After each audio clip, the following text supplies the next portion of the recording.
ушул соцсетте тарап жаткан Орунбеков Кубаныч Орунбековичтин дооматы боюнча билдирип коеюн дедим эле. Негизинен койгон дооматтары негизсиз. 200 метр эмес, Эңилчек Кайынды кыштоосу 11 километрге чейин 3-июнда биздин фронтальный погрузчик менен тазаланган.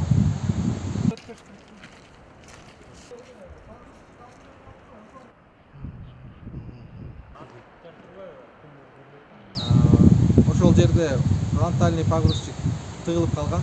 Сары жазда иштеп жаткан экинчи автопогрузчикти алып барып 20 чамасында тартып чыгарып, эртеси ишти баштоо жагын Эңилчек айыл өкмөтү менен биргеликте ошондой эле ушу Орунбеков Кубаныч менен карап чыгып, жеринде иш алып барууну сунуштаган. Боз кыянын бүгүнкү абалы бүгүн 3-июнь. Мындай коктулардан суу түшүп атыптыр.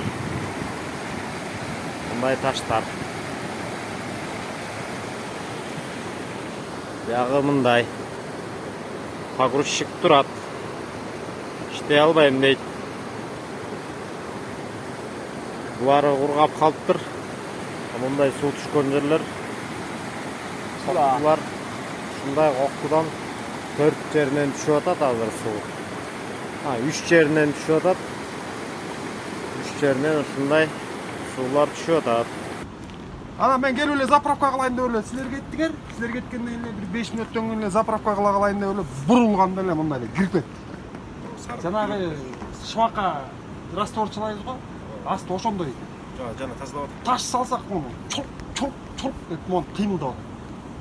Анан мен аракет кылдым, лапа менен бияка зылып, артымда кирип уже мондай трактор бир жака болуп калды. 3-июнь saat 20:09 чамалары погрузчик тыгылып калган. Тыгылып калган жери мондай жер болгон. Кайрылып жаткан жарандын 200 метр деген билдирүүсү дал келбейт. Айры 11 километр ушу куюлма участкасына чейин биздин фронтальный погрузчик тазалап, азыркы күндө продукталары ал жерде бар. Айыл өкмөттө акимдер айырга алып барып беришкен. Сыр төрөндөгү алыскы жайыттардагы Кайынды жана Ташкоро жайыттарына баруучу жолдо таш көчкүлөр түшүп, 11 чакырымы гана тазаланган.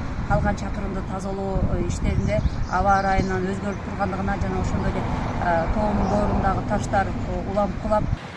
Азыр билтеген таштар кулады. Жатпайбы? Ошо таштар кулады үстүнө. Бул жерге Кыргыз Республикасынын өзгөчө кырдаалдар министрлигинен 2 даана техникасы тартылган. Алыскы короого жетүүчү 40 чакырым иштери тазалоо иштерине дагы райондук мамлекеттик администрация тарабынан атайын күйүүчү майлар жеткирилип берилген. Ошол эле учурда азык-түлүк маселеси дагы жаралып жаткандыгынан айыл өкмөттөрү тарабынан уюштуруу иштери жүргүзүп жеткирилип жатат. Ушул тапта райондук мамлекеттик администрация башчысынын биринчи орун басары жанагы кыйынчылык жаратып жаткан ачылбай жаткан жолдо жүрүүдө байланыш жоктугуна маалыматтарды алуу кыйынчылыктарды жаратууда.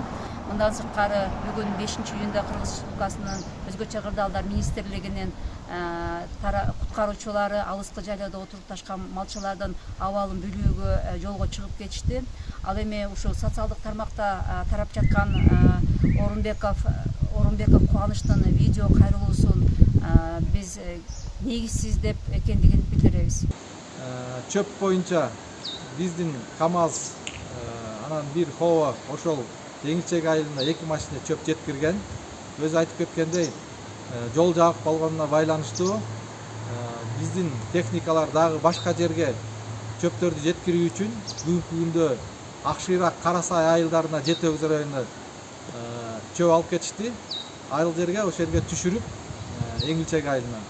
Калганын болсо бу жерде ошо жайыт комитетинин төрагасы Маданбеков Орунбек, ушул Кубанычтын атасы, өзүбүздүн ошол жерде уралыбыз бар, дальше өзүбүз алып кетебиз деп ушу биздин Ак Суу районуна биздин орун басарыбыз замминистр Эдилбек Мамакуловичтин көзүнчө айткан.